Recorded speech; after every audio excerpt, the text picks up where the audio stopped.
thank you so much for tuning in. It's great to see you all here. Welcome to the Brooklyn Rail's 1043rd New Social Environment. I'm Eleanor, Programs Associate here at the Rail, and today I have the huge pleasure and privilege of being your MC for a conversation with Stephanie Cassidy, Michael Hall, Ksenia Nouril, and William Corwin. And now I will introduce our guests and host. Michael Hall has served as the Artistic and Executive Director of the Art Students League of New York since 2020.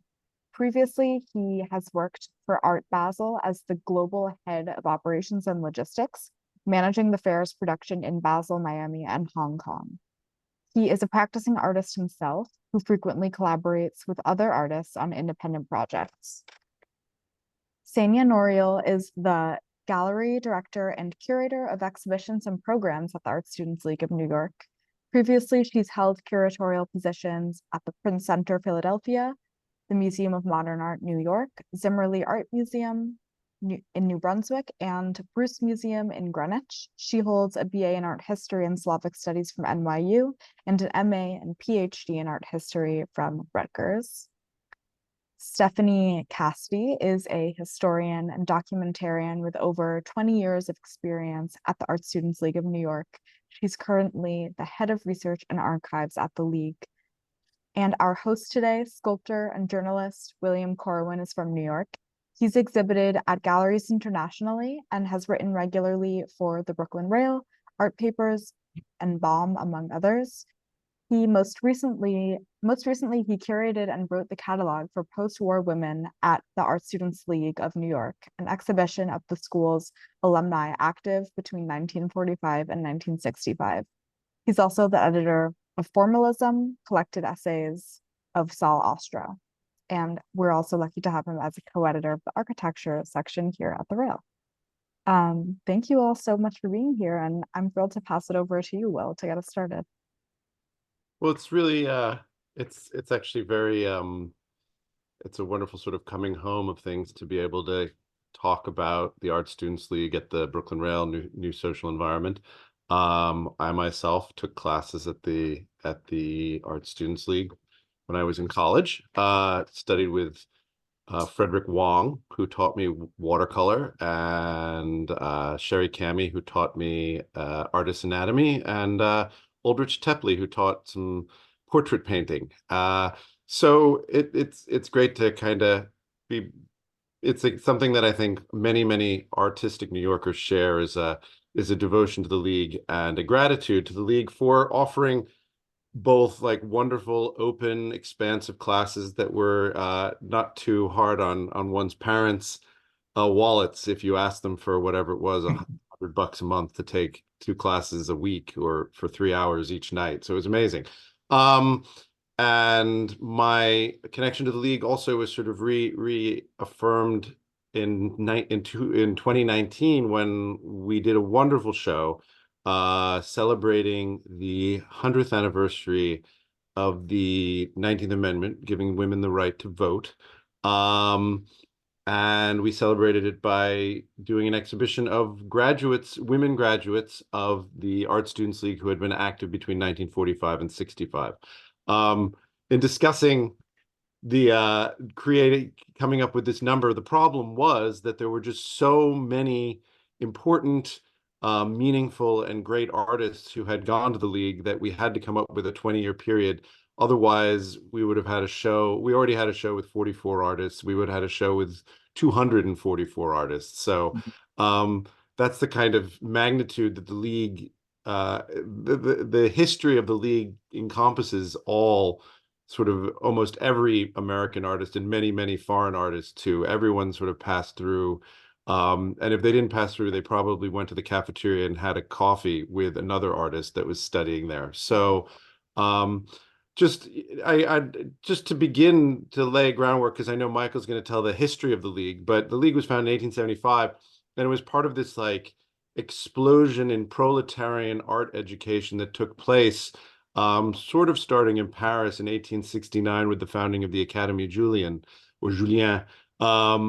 which most notably these schools accepted women, which was a very big step for humankind was allowing women to have an official art education. And it wasn't entirely altruistic. Certainly the founder of the Academy, Julien, realized that he had an untapped resource in thousands of women who wanted to study art. And so but it was almost immediate that women flooded the art schools. And when we did our show at the League a few years ago, our uh, our subtext was they were always here. And I think this is something that's coming up again and again right now in our contemporary age. Not only with shows like Post-War Women at the League, but the Harlem Renaissance show that's up right now, is this idea of filling in the cracks and not just focusing on a few singular artists like the Ninth Street Women, but also talking about the fact that there were just as many artists working who were unacknowledged, who now are sort of being seen again. And to bring it right back to the League was the place where you could always study, and it didn't cost a lot of money, and you could take classes here. There were no exclusions. In fact, there were problems in the late 19th century with women drawing from nude models. This was considered a big problem. But anyway, with that, I will hand over the history bit to Michael, who will tell us more about the League. Great. Thanks, Will. And that is one of my favorite stories, when Comstock did come to the Art Students League. We'll touch on that later. For those of you who don't know about the Art Students League, Will's already let you know that we founded in 1875 by a group of artists who were essentially rebelling against the Academy system. They thought there was just a different way to go about this and focused on an atelier style of instruction to any artist looking to explore an artistic practice. So it's essentially a school designed by artists for artists. And we feel like, as you've said, Will, it's a place where we operate as an institution really without barriers as best we can, making it accessible to anyone who wants to pursue a career in art and be mentored. Really, if you look back at the League, you can almost say that we're the birthplace of American art in many ways. Some of our earlier instructors were William Merritt Chase, who famously instructed Georgia O'Keeffe, Thomas Hart Benton, who famously taught Jackson Pollock, Dorothy Daner and Tony Smith were here, Mark Rothko, Theodore Stamos, Donald Judge, Louise Bourgeois, Louise Nevelson, Eva Hess, Mavis Pusey, Richard Mayhew, Norman Lewis, famed sculptors of monuments, Auguste St. Gaudens, Daniel Chester French, Alexander Calder, who was taught here by his father, Alexander Sterling Calder. I mean, it just reads like a museum listing. So it's just a wonderful community of artists that came through here. If you've never been here, the League is located on 57th Street in New York City. We're in a 132-year-old French Renaissance building that was designed by architect Thomas Hardenberg.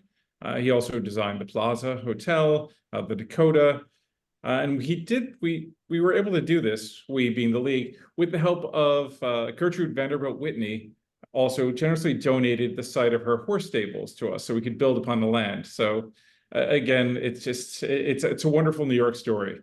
There was a time when 57th Street was a much wider road, and the only thing on 57th Street was really Carnegie Hall and the Art Students League. So now if you walk down Billionaires Row on 57th Street, like no one knew what was going to happen. We have a huge, I think it is the tallest building in the world, is next door to us now. If you knew that was going to happen on 57th Street, no one would have guessed. Just leading into, just to let you know more about the school, so that we aspire to be accessible to everyone. So we've historically given out scholarships and grants to a number of artists who we don't know whether they would have pursued an artistic career otherwise. Citing Norman Rockwell as a scholarship recipient, James Rosenquist, Joyce Pensato, Shabalala Self. We've always supported the GI Bill as well, which is a big moment for us after World War II. We had a huge influx of GIs. We expanded our studio capacity inside to accommodate all of the GIs coming in who wanted to study art. So we had, gosh, such a laundry list. Rauschenberg, Twombly, Huey Lee Smith, Alfred Leslie, Knox Martin, Al Held, Charles Alston, who went on to become our first African-American instructor. We boast a wonderful international program, having artists Louise Bourgeois, Kusama, Marisol, Carmen Herrera, Ai Weiwei, and a lot of international instructors as well. We convinced George Gross to come and teach with us, Kiko Saito, or Yasui Kuniyoshi. Very formative. He taught Rauschenberg. He also taught one of our current instructors, Bruce Dorfman.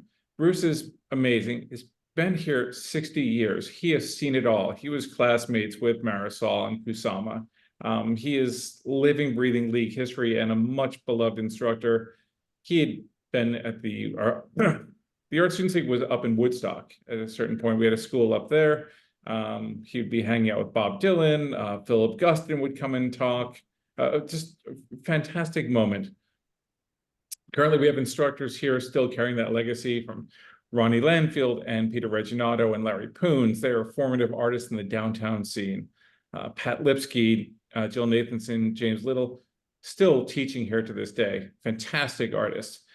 We recently lost Harvey Dinnerstein, who was a wonderful instructor of portraiture, having taught Sharon Sprung. Sharon Sprung having created the second portrait of Michelle Obama that currently hangs in the White House. I mean, the list goes on, and not to act exhaustive, but I think I've gone through just some of the major highlights for us. And to this day, we have great next generation of students still coming through here, and we're excited to see them active in the contemporary art scene, but also others going out and carrying on, whether it's in comic and narrative arts, we're working in portraiture, working, mentoring other students themselves. It's a really fun place to be in a community of artists. So, I mean, just carrying on that legacy.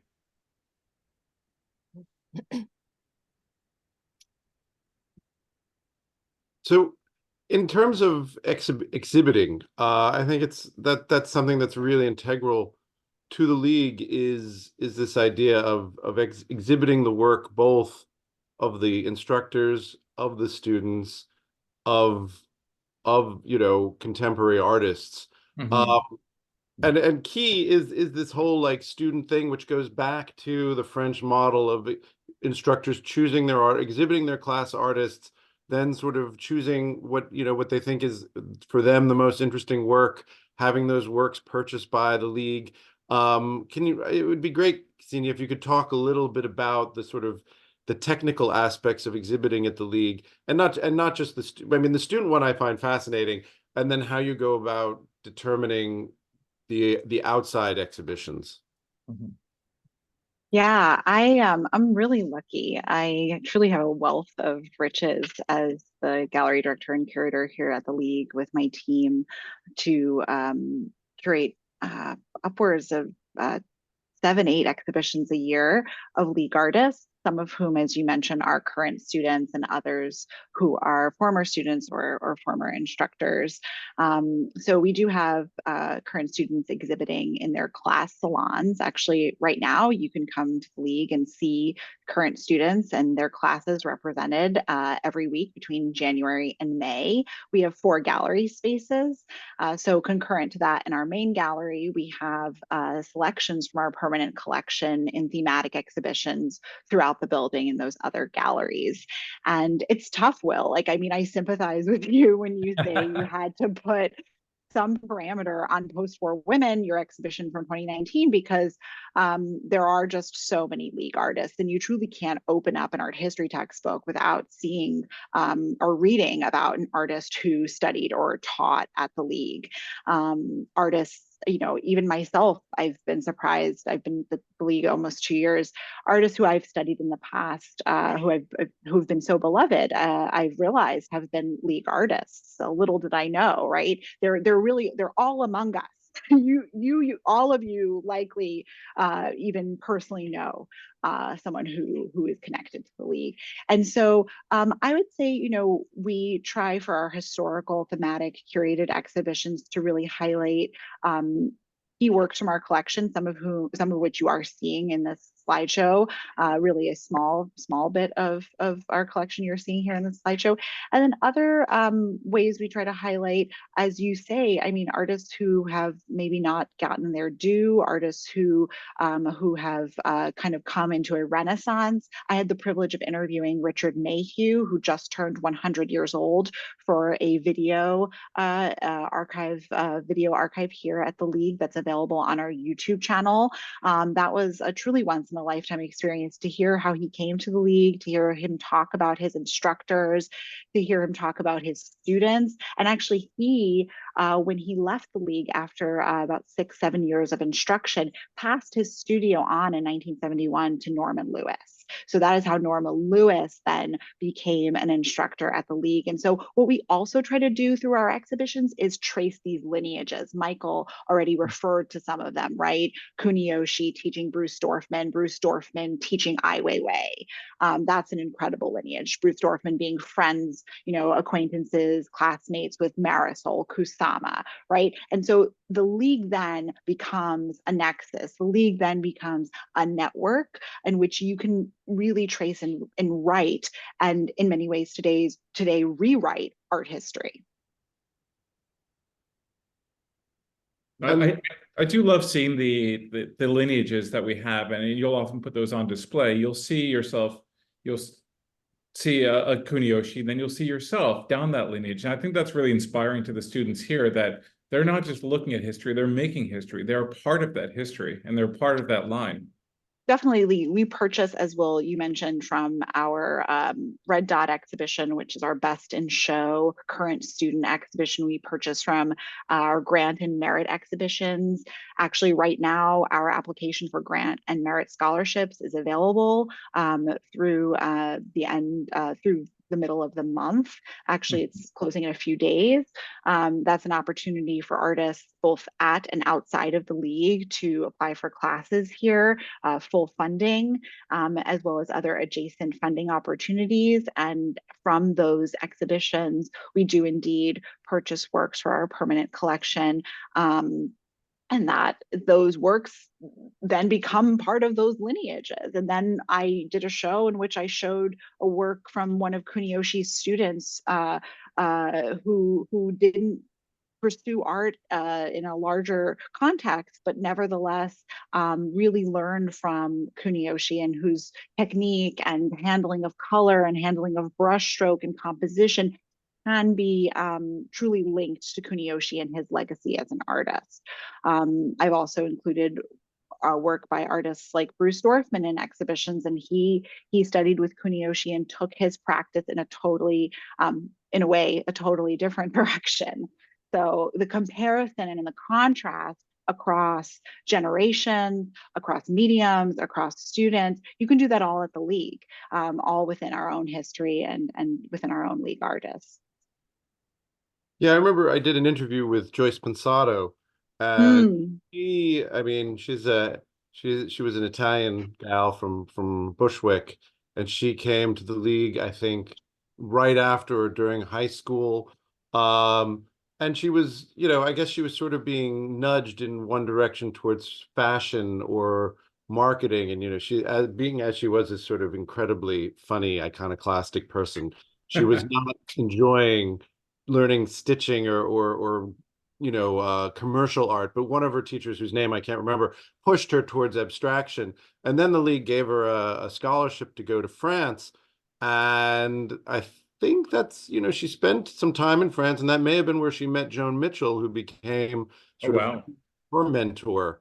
And then, and then she went on to pursue her career. But it was the League's scholarship to France that really kicked things off for her.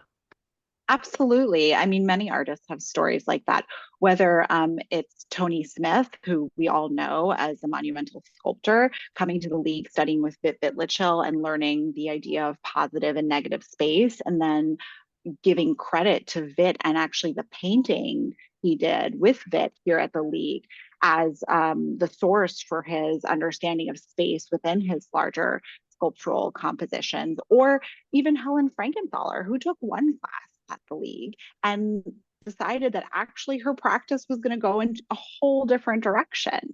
And so that exposure here gave her that impetus.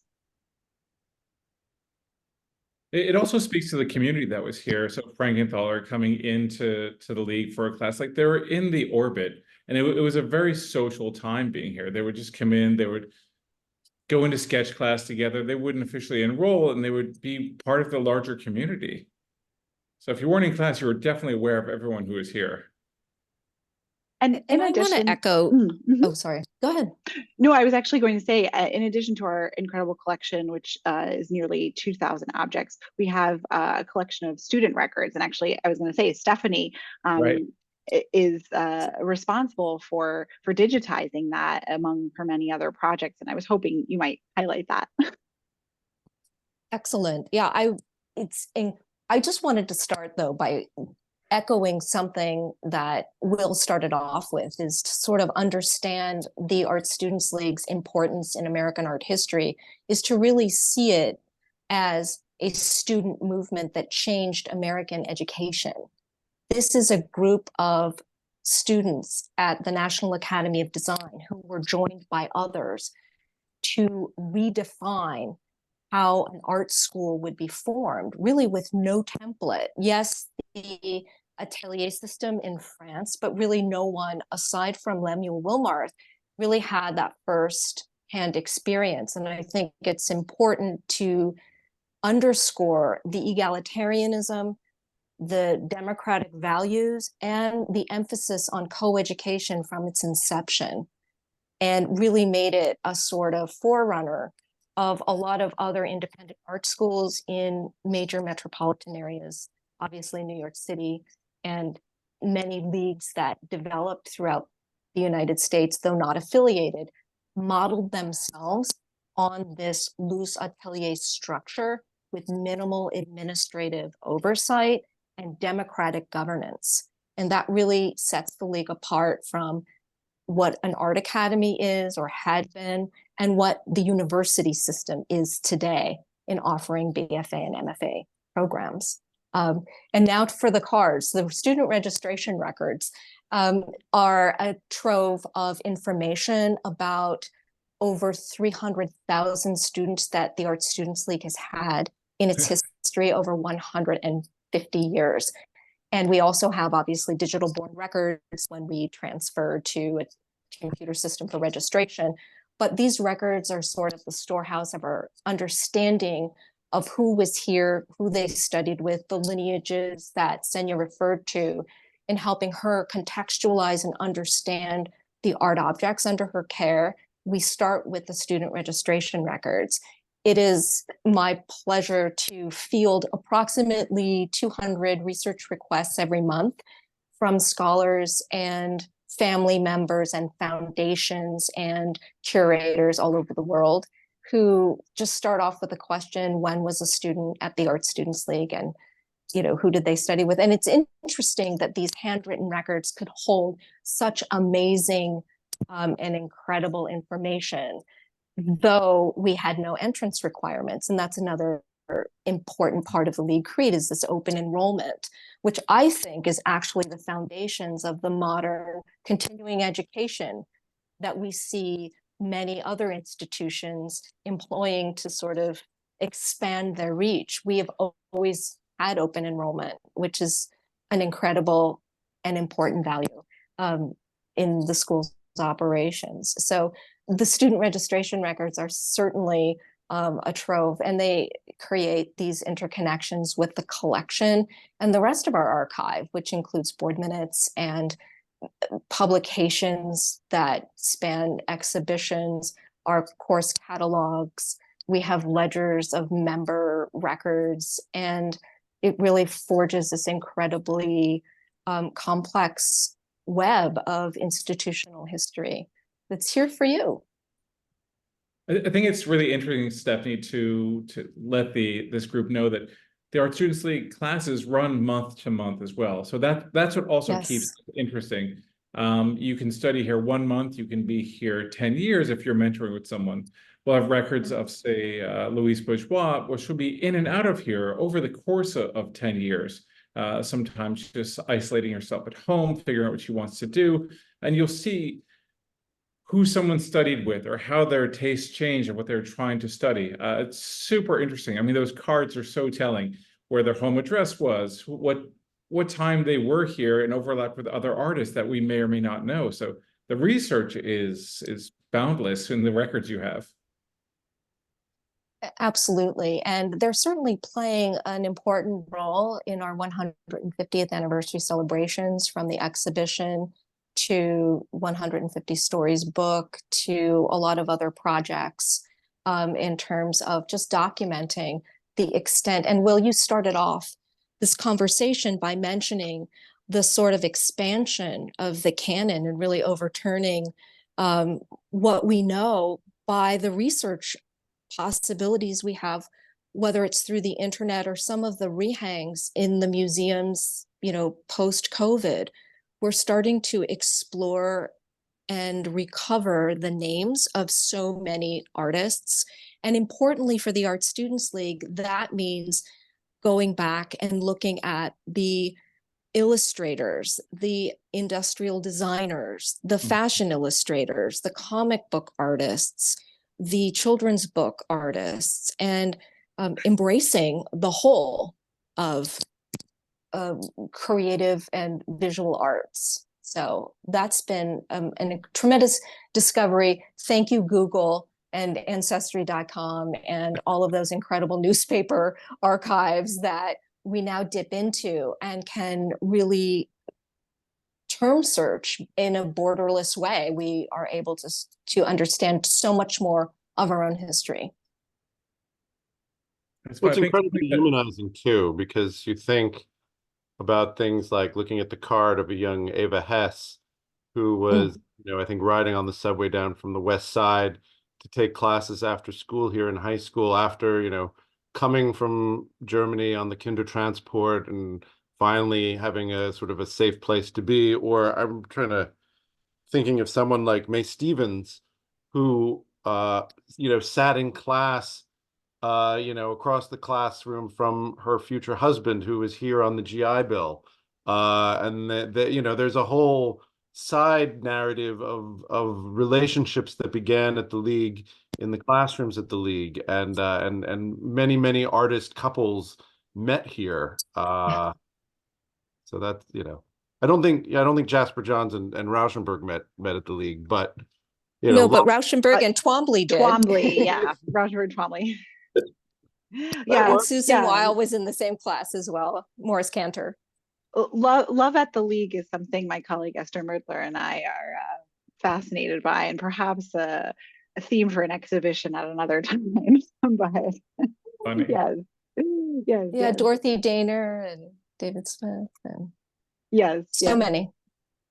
Mm-hmm. But what's also great is like we are constantly balancing our history with our present and our future, of course. And I think Stephanie's comments about, let's say, broadly conceived, the commercial arts are very prescient, because the League is still responding and reacting to the world and the art world around us. And one of our newest disciplines is comic and entertainment arts, where we have instructors who have worked and still work for major animation studios come and teach comic and entertainment arts to our students, animation and so forth and so on, in different ways that have different levels of engagement with the digital world. And we participate in the comic cons, and we have talks, actually, in fact, highlighting this. One of our most successful public programs within the last few months has been a panel of New Yorker cartoonists, where they talked very candidly about what it meant or what it means to be a New Yorker cartoonist, how many times they've applied with their cartoons, what they literally get paid for each cartoon. And this talk, by the way, is available on our YouTube channel, which you can enjoy. And so we also feel it's so much of our duty to sort of bring that content to people. And those talks that we have that stem from our classes, that stem from our collection, that stem from our history, happen monthly, bi-monthly. They're all free, open to the public.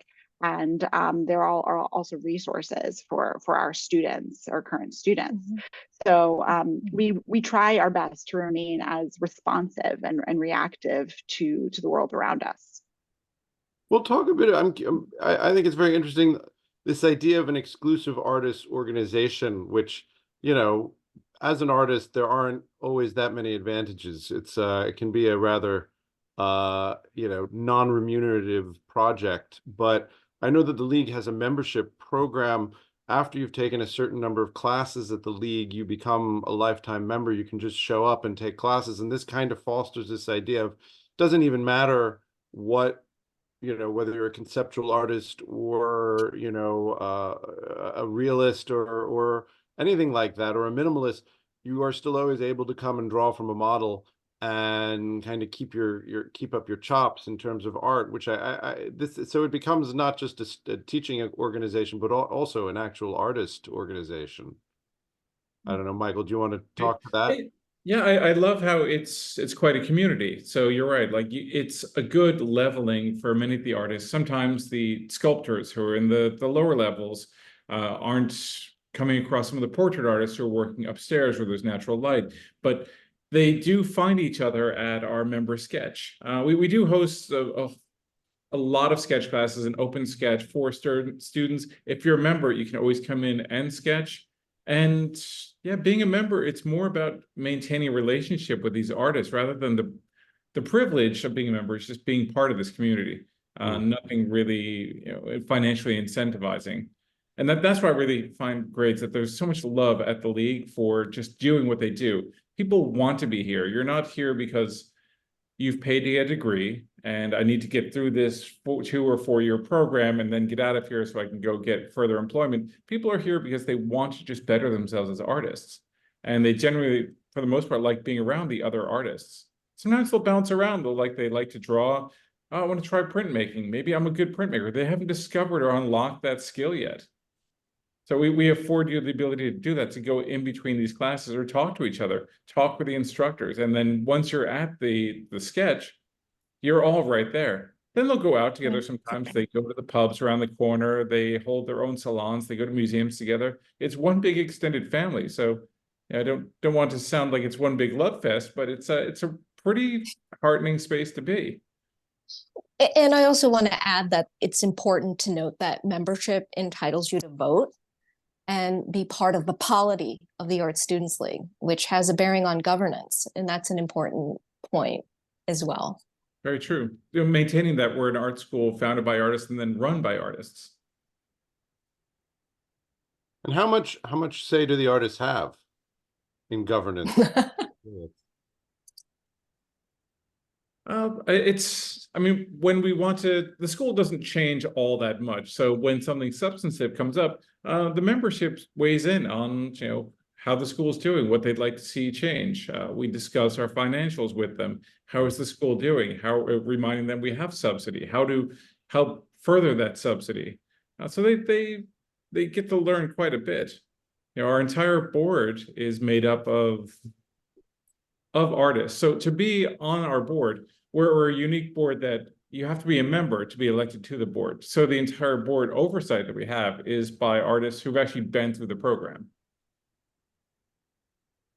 And board members also make up our collection committee. So our permanent collection, which numbers approximately 1,800 objects at the moment, is governed by a collection committee, and that meets quarterly and that reviews proposals and takes into consideration a number of different factors and goals for the collection and for the institution. And so the ability for board members, actually artists who are board members, to participate in that is also very exciting and makes, my role very interesting and different from, it in another kind of institution or in a more traditional museum, or even frankly, in a more traditional kind of university art gallery or art school art gallery.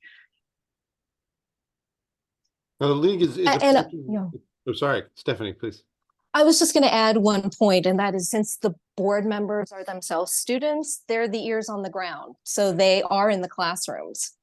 And so that's a sort of a direct channel into the interests and wants and, complaints sometimes of the student body, for sure.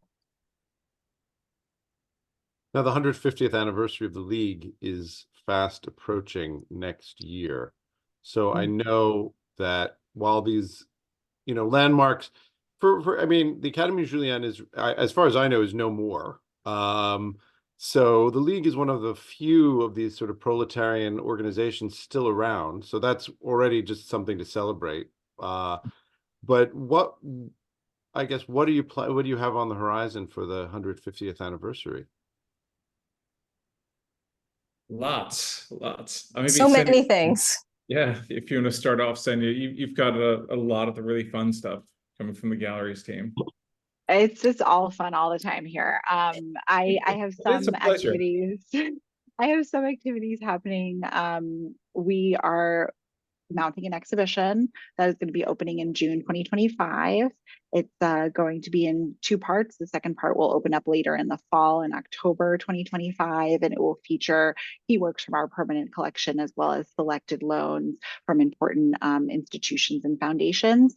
And so that'll give actually a real great overview into our League artists, as well as highlight the different experiences that they have had here at the League, whether it could be, we've already touched upon the experience of gender equality or the immigrant experience. And so this show will highlight narratives in that way. We're also launching the League Salute. So perhaps some of you in the audience have already heard of the League Salute if you work at a gallery or institution with whom we've already been in touch. But we are indeed rolling this out as a way to have our community or the art world celebrate this anniversary with us and celebrate their own League artists. League artists are everywhere. We've already established that. They're in the stables of the biggest galleries, the smallest galleries, institutions far and wide across this country and around the world. And so chances are there will already be exhibitions of League artists. League artists will already be in permanent collection rotations. There will already be programs, talks, lectures around League artists happening in 2025. And so we're trying to organize them all under the rubric of the League Salute. And in certain cases, we are doing very special programming. For example, an exhibition with the New York Historical Society of the Hirschfeld collection, and some other ideas that are still percolating that I can't quite share with you now, but I encourage you, if you're not already on our newsletter or on our social media at ASL NYC, you can subscribe there and you can be the first to hear of these new salutes happening around the city and around the country.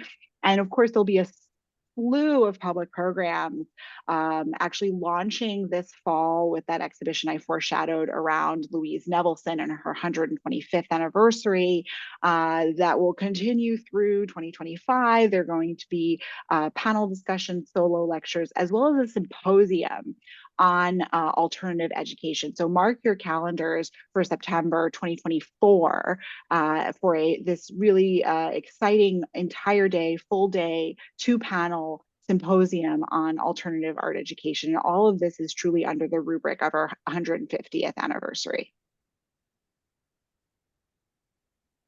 And I'm seeing these wonderful talks that we've done.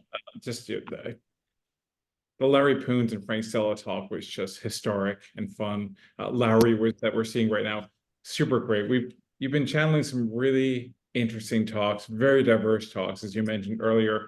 A talk on being a New Yorker cartoonist, very different than what Larry's bringing to the table. All great and all ties back to artists and their practice. Yeah, we often deal directly with League artists and League history in our programming, but not exclusively. Some talks are League adjacent or League artist, League history adjacent. Sometimes it involves bringing a League artist together with an artist who has never even stepped foot in the League. So, we really work through a lot of different ideas. And again, we're responding, we're trying, our best to be responsive as well to our student body, to our body of instructors. They are the core of our institution. Nearly 100 instructors teach in person and online at the League. league, no matter what your style, no matter what your technique, there is someone here at the league for you. And a part of our job as the staff here is to respond to the instructors as well, and of course the general art public. I mean, we would love to see you here at the league. And Stephanie, you want to talk about your super interesting project? I'm really excited this year to be working on an ambitious anthology called 150 Stories. It is 150 short essays on important, or rather notable, artists and important events in League history. I have sent invitations to 150 people, from foundation heads to notable curators to academic art historians, to write small vignettes on an artist's time at the league, whether they be a student studying art for the first time or are more long-serving instructors who were teaching anatomy, painting, sculpture, printmaking, and all of the expansive classes that we've offered in our history. This is a unique approach to institutional history. It's not focused on the art object, it's focused on the lived experience of the artist. And it's really exciting to see how a small and focused parameter of understanding the artist's experience at the league can generate new revelations for somebody like me who's been here for a really long time. And it's like understanding history anew. So I'm hoping that together, collectively, that these small stories will create a mosaic and show us a part of the league's history that we've really yet to understand fully. And so what you're seeing now on screen are a few quotations from excerpts of early submissions for the book. This is Austin Porter, who's writing as a professor of art history at Kenyon College, writing on Charles Alston.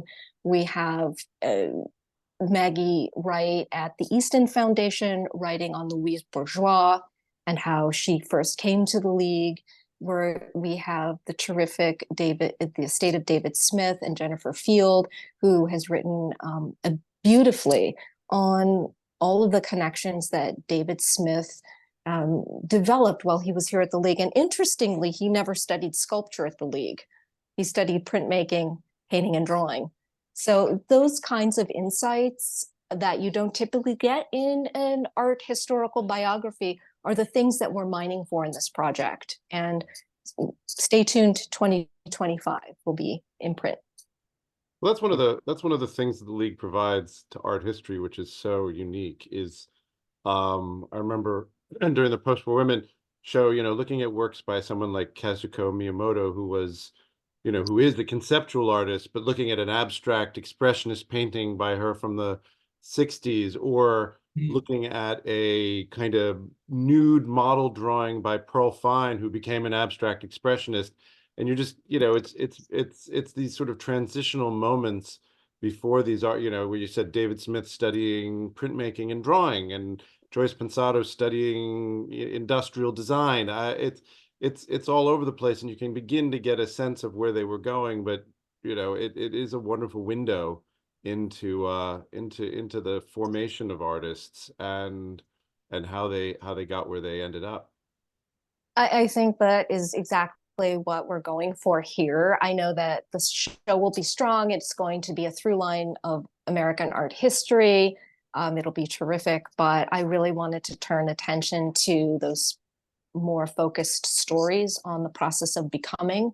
And by the way, Will, you'll be happy to know that Miyamoto and Pearl Fine are represented in 150 Stories. Great. And yes, and just the transitional moment, but also the continuing. I'm very interested in where you see 150 years. What the question they always says, well, so what's happening with the next 150 years? I don't know, Michael. What's your one of the things is online viewership, which the league has capitalized on. So, you know, I'm acquainted with several art teachers at the league, and just this notion of the league using its cachet and its historical prominence, and suddenly realizing that, you know, artists in Istanbul or Rio de Janeiro are know about the league and want to study, and I'd talk a bit about that, the sort of next step. No, it was a great happenstance that, you know, during the pandemic, we're able to pivot to online learning. And I would say just about every instructor was thinking, are you crazy? I teach in a studio. It's in person. I can see one of them here joining us online who has a very robust class, Ronnie Landfield, who really challenged that and found that there is a good way to reach out to other audiences outside the studio and still get that point across, to provide that mentorship. I mean, asking towards the future, really, we're just looking to double down on what we do and respond to how artists are working. We don't want to be obtuse to, you know, some artists now are working larger. What is the messaging that they're doing? But we're still a foundational school. We'll always continue to teach those foundations, drawing, color, the figure. And where that takes people, who knows? You know, we'd love to see our reach expand. We love being in New York City. We'd love to have our building expand. I mean, we found that we've kind of outgrown it with the number of students that come in. So we're bursting at the seams, and in many ways, it's lovely to see as classes change so quickly. Hundreds of students scurrying around, getting to the studios.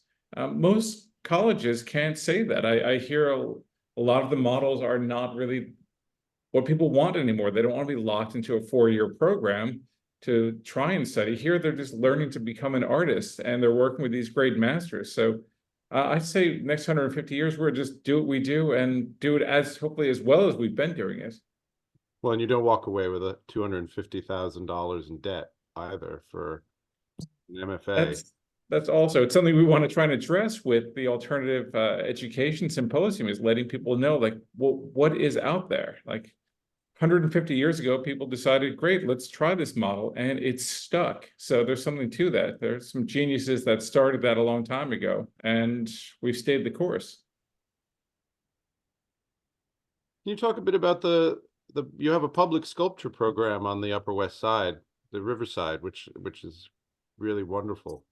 Well, I guess that's one way that we've responded to the needs of students. We found that public art was something people aspired to do more of. We had an opportunity to do that, and we collaborate well with the Parks Department anyway, providing art classes. I mean, we're a part of, when you see art in the park, that's largely us. So the parks allows us to collaborate on that.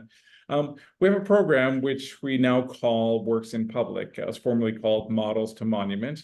It allows us to mentor artists who are interested in creating a work in the public space.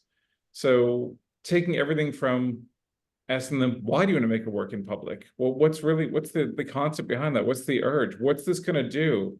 And here you are engaging with the community. So why you're going to do that, and then what's it going to say? So be careful about your messaging. What are you trying to get across? Also then teaching the practical skills of how to do this, how to fabricate this. And there's a lot of trappings that happen with that. Looking at other artists who've done this and been successful in doing that. And it might not be in their practice that they've done one-to-one, like, oh, great, I'm a sculptor and I've just sized this up. There have been painters, illustrators that say, great, I have an idea, and they become more of a conceptual artist. They're talking about an environment. So that's been going on for, gosh, is it coming up on like over 10 years now, Ksenia? Sorry, I'm unmuting. Yes, no. Yeah, the program has been going a number of years strong, and our sculptures are currently in the park. Will continue to be in the park next season, and also find homes in Sculpture Park in Florida. Right. So right now the sculptures we have a relationship with Riverside Park. So we currently have 2 sculptures annually placed at Riverside Park South, and then also at Riverside Park North up at 145th Street. So we're hitting 2 very different communities and creating more of an art students league engagement with both communities. So they'll stay out there for a year. And then after that, we are lucky enough to have a wonderful relationship with the Keys Arts Organization in the Florida Keys, where they've been rehoming these sculptures as well. And that's a conversation. What happens to a large-scale sculpture when it's done beyond exhibit? I mean, I don't think many of our students have the capacity to bring this back to their home or to their property or to their studios even. And this gives us the opportunity to rehome it, be on permanent display. And there is actually a sculpture trail that runs from the airport and mile zero in Key West all the way up the Florida Keys, boasting about 14 sculptures right now, and we'll be adding 3 or 4 more this coming season. It's really wonderful to just see the Art Students League out there in the rest of the world in that capacity. It's a signature program for us.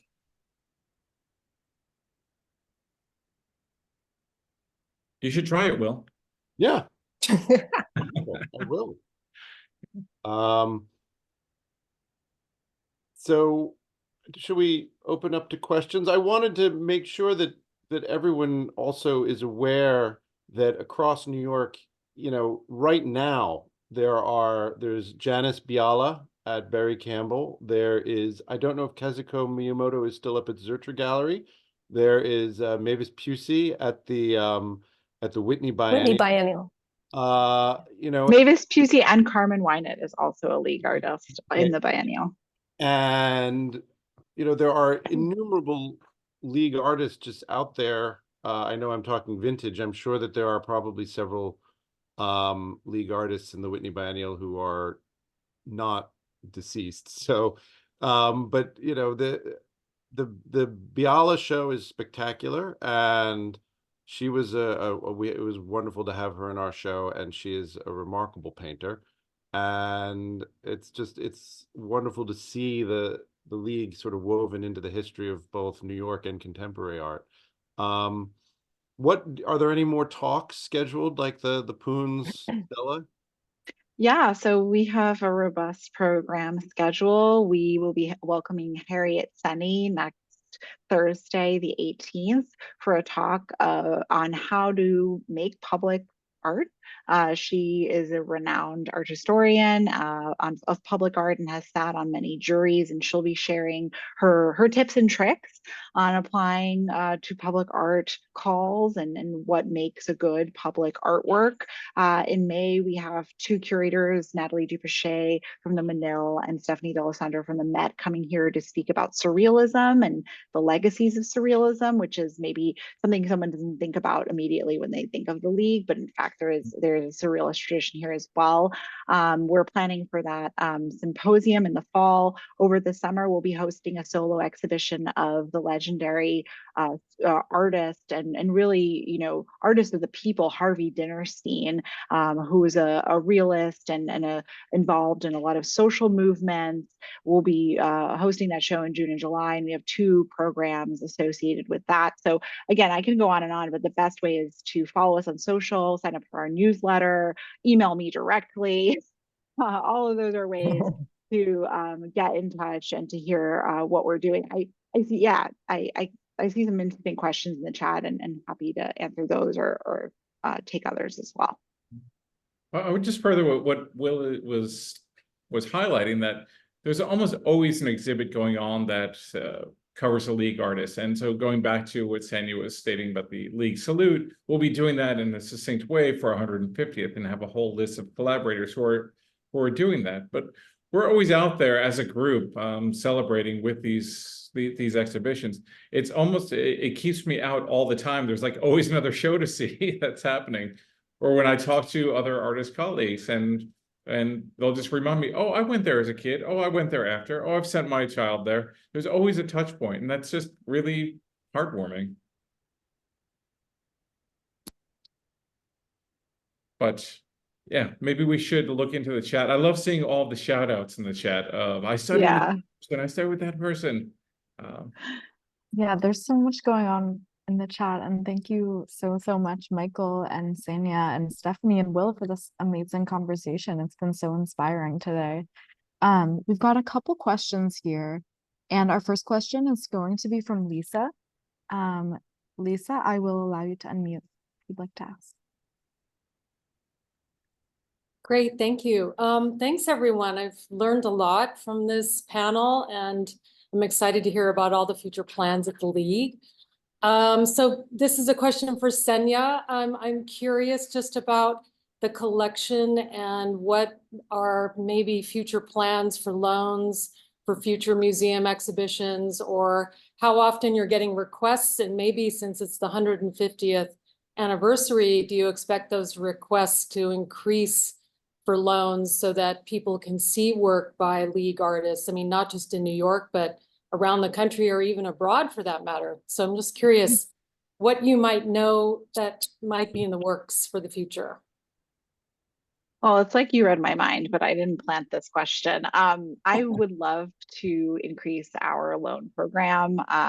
We have really many gems in the collection, only a fraction of which you saw today in the slideshow. And so if you are a curator, if you're an institution out there, please know we are ready to accept your loan requests. We're ready to discuss, what might or might not be possible, and really ready to collaborate with you. We do loan works. I mean, we do a handful of works every year that have gone out. For example, our very famous George Grosz painting, The Crucified Ham, which is from his American period, has been on loan for over a year. It was in an exhibition in Germany, and now is coming to the Heckscher Museum that is opening this May on Long Island in New York. We have also, we're loaning a print by Peggy Bacon, an incredible printmaker who was here at the League for many years, to a solo exhibition of her, a much deserved and overdue exhibition in Maine. So those are some of our current loan highlights. Will be also, hoping to ramp those up as we move into 150. And the collection is always on view. We have 4 gallery spaces here in our historic building on 57th Street.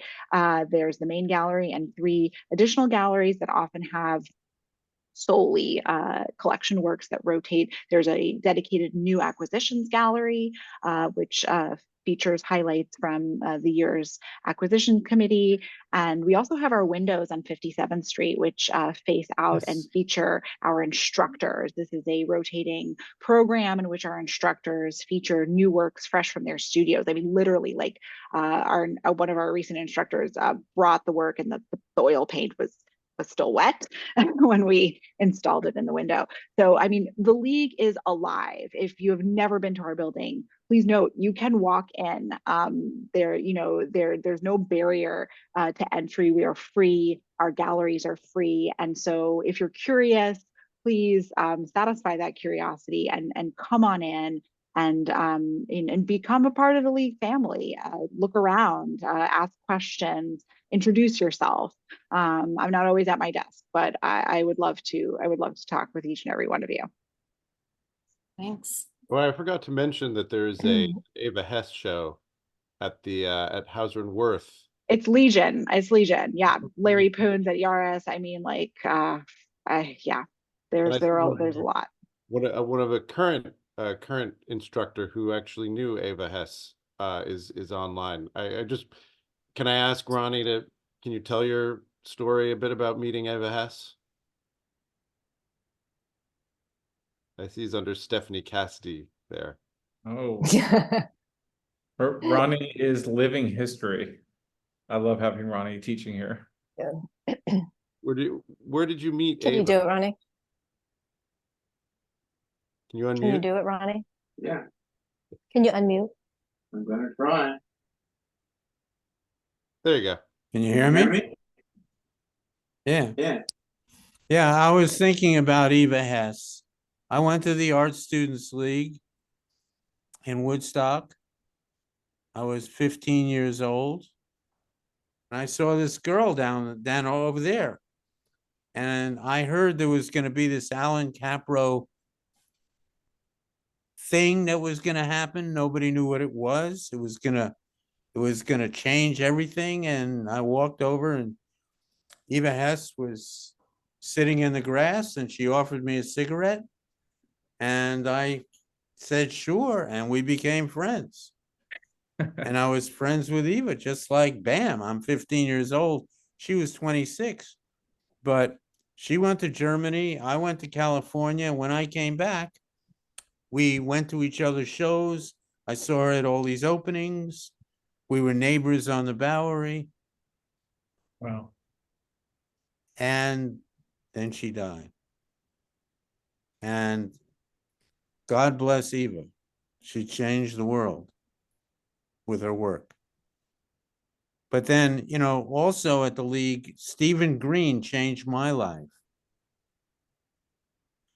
Stephen Green was invited to come to my studio, which I was 16 now.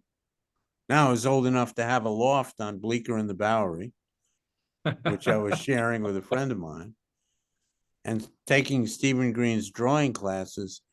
And he came down to the studio to see her paintings. I thought I'd blow his mind. I was doing these huge abstract expressionist paintings. And I figured, man, I'm going to blow his mind. And he looked at my huge abstract expressionist paintings and he yawned. And he said, what are you going to do? You're going to be a 12th generation abstract expressionist? I said, huh? He said, you got to find your own voice. And I never got over that. I said, wow, he's right. If you be an artist, you got to find your own voice. Thank you, Stephen Green. Yeah, and that was in 1963. 30 years later, I thanked him. Cool. Thank you, Ronnie. Thank you, Ronnie. Yeah, that was a great question. Thank you, Lisa. We have Um, tremendous oral history all over the building. If you come in, you can tap into it. Absolutely. Sure. We have another question here from Janice, and I will allow you to unmute if you'd like, or I can read it aloud on your behalf. Janice is asking about connections between the League and the Pennsylvania Academy of the Fine Arts. Yeah, sorry, I actually answered this a little bit in the chat. I wasn't sure if we would have time for all our questions, but yes, of course. I mean, there is connection and overlap. Directly and indirectly, PAFA is in fact older than the League. I think we deduced they're like our grandmother. We recently were in Philadelphia with a group of our patrons, the Friends of the League, and we visited with the director and curator there, and we had a great time and we appreciated their hospitality. But we did indeed find many connections, overlapping artists in their school, artists in their collection. You know, obviously the models are similar but different. And so, yes, we're so happy to count PAFA among our colleagues, and yeah, shout out to everyone in the city of Philadelphia.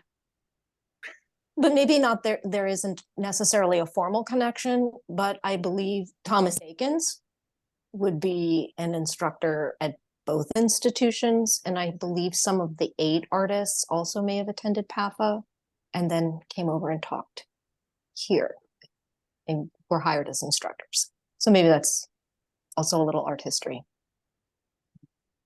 Awesome. Thank you so much for that question, Janice. And thank you, Ksenia and Stephanie.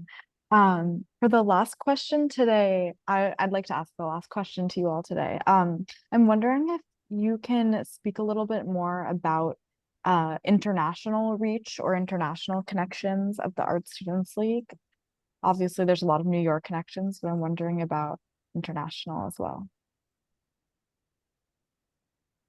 I'd say we have a Sure. wonderful breadth of international students who come through here. A lot of that becomes word of mouth of I've been studying here and their friend knows about us. They know about the League, and it's about understanding what we can do for them. So we'll support an artist visa to come here, and we're a very affordable option for them to come to New York City to study. So we find a wealth of international students from all over, from South America, from Asia, also in domestic students as well, coming from the West Coast just to come and study here. But I mean, we've had great students, and some have stayed on to become instructors here as well. So it's a very growing community, and they all know one another. They lend back to their own home country and say, oh, great, well, the Art Students League's been a great experience for me. And there's no better recommendation than word of mouth.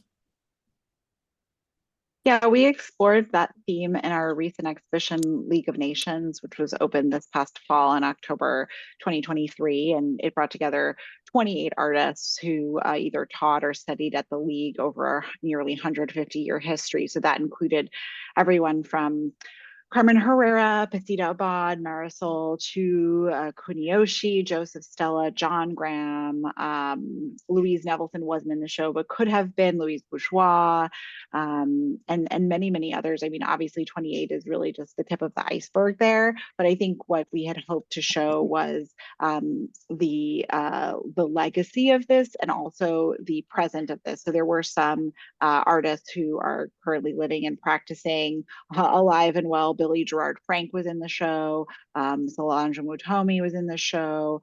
So it was really, really wonderful to have this diverse mix of artists together. And it was, yeah, it was something that we want to continue to do as we move into our 150th. That is definitely a theme that is very important to us because it is very, very actual to us. As Michael said, I mean, we still sponsor visas for international students for study here at the League.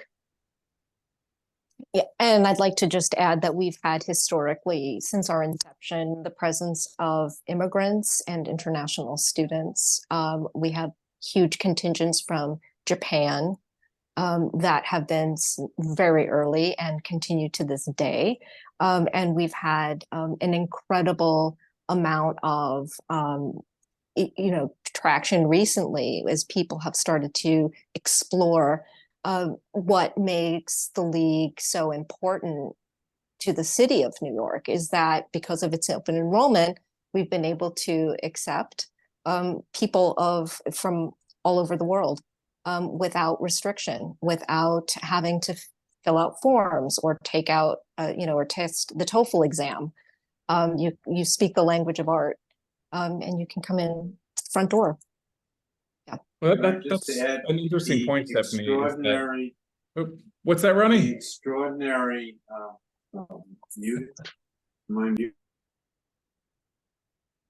I just wanted to add the extraordinary range of students that I've had in Zoom. We're doing Zoom. I have students in Turkey, in London, in California, all at the same time. It's amazing. It's incredible. The Zoom has been incredible. How do these people even know about the Art Students League? They're in Bucharest. They're in Lebanon. It's been really incredible. We're historical, Ronnie.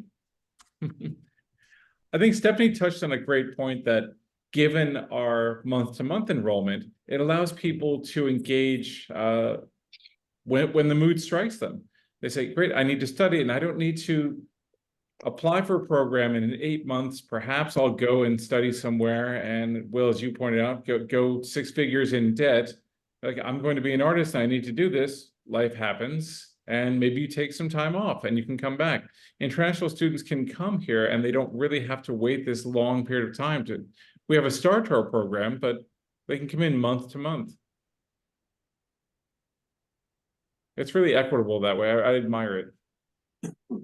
Amazing. Thank you so much for those answers. Thanks again for this really great conversation. We will now have a chance to hear from Stephanie and have a reading to conclude. Yes, I found the perfect ending to our conversation today from the catalog of the Metropolitan Museum of Art's 75th anniversary exhibition honoring the Art Students League. So this was back in 1950, and that's the halfway point, and we will be celebrating the next 75 years in our 150th anniversary in 2025. And as Michael mentioned earlier, Stuart Clonis was executive director of the League and was a visionary and understood its place and importance in the firmament of cultural institutions in New York City. And he wrote the introduction to this catalog. And I'm going to be reading a couple of paragraphs that I think distill beautifully the Art Students League's creed that still hold true today. So this is sort of jumping into the middle. And it says, he wrote, the League believes that its teachers should be practicing artists of high reputation, but it is very seldom that these artists are accredited as teachers by the state. The League is a professional school whose single purpose is to develop artists. And in this purpose, it has been more successful than any other school in the country. If the League were to issue diplomas, it would have to meet certain regulations of the state, which would defeat its purpose. Who judges Phidias, Michelangelo, Cezanne by their degrees and diplomas? An artist is judged by his work and his work alone. It is the experience of the League that the student comes with the purpose of being developed into an artist. The League imbues the student with the understanding that his success depends upon his own effort to improve himself, his skill, and his mind. His rewards are not credits toward a degree, but the satisfaction of seeing his work improve. He soon learns that there being no examinations given, no attendance taken, that he can bluff no one but himself. It is perhaps for those reasons that there are no disciplinary problems at the League. A student may enter the League or any class in the League at any time during the year. This is considered unconventional.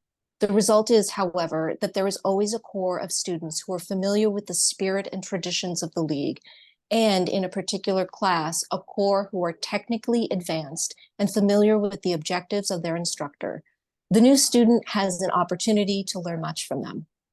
The individuality of the artist is his most precious possession. He must be constantly on guard that his individuality be retained, that it is not popularized or cheapened. He must be true to himself according to his own standards. He is in grave danger from those who seek to regulate him and force conformity upon him. It is the last free spirit left. He is the last free spirit left in our society. It is the responsibility of the League to protect and encourage this spirit in our time more than any other. Thank you.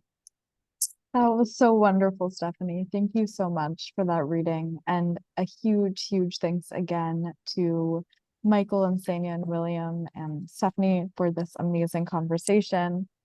We'd also like to thank the Terra Foundation for American Art for sponsoring the NSE and making these daily conversations possible, and for supporting our archive. And you can view our archive and this conversation on the Rails YouTube channel. The Rail's been free and independent for 23 years. A donation directly supports our writers, production staff, and operations, and please consider supporting us through the link in the chat. And join us tomorrow at 1 p.m. for a conversation with Meg Only, Chrissy Isles, and Amber Jamila Musser on the Whitney Biennial 2024, Even Better Than the Real Thing. Thank you so much, everyone, for tuning in. And you can now turn on your microphones and say hello and goodbye as you leave. Thank you. Thanks, so very everyone. much. Thank you. everyone. Thank you. Bye. Oh, that Thank was Thank so you. wonderful. Bye. Really inspiring. Thank you so much. Thank you. Thank you so Thank you, much. everyone. That was Nice amazing. to see you Thank all. you. Thank you. Thank you so much, as always. Thank Thanks. you so See you at much, the Eddie. League. Oh, See you at the that's sweet. league. Thank you.